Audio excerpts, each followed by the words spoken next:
నాతో పాటు అనేక మంది నాయకులు కార్యకర్తలు అందరం కలిసి ఈ హిందూ సమాజం కోసం పనిచేస్తామన్నారు.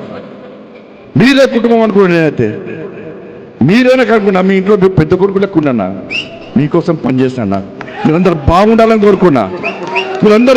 కోరుకున్నా, ఇలా మీకోసం ఆలోచించి, మీరే మీ మనిషి ఆలోచించి, మీ కుటుంబ వ్యక్తికి ఆలోచించి, నా కొడుకుకు టైం ఇవ్వలేదన్నా, నా కొడుకుతో మాట్లాడలేదన్నా, వాళ్ళు అదే నా కొడుకును ఒక క్రిమినల్ లెక్క సమాజంలో చూపెట్టే ప్రయత్నం చేస్తే ఒక తండ్రిగా ఎట్లా పరిస్తారో ఒక్కసారి ఆలోచించరన్నా.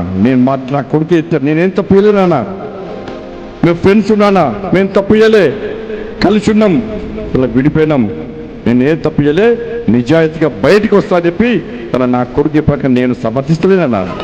తప్పు ఎవరు చేస్తా కూడా నా కొడుకైనా సరే ఎవరైనా సరే చట్టం ముందు సమానులే. నా కొడుకు తప్పు చేస్తే తప్పకుండా నా కొడుకు శిక్ష 100% పడాల్సిందే.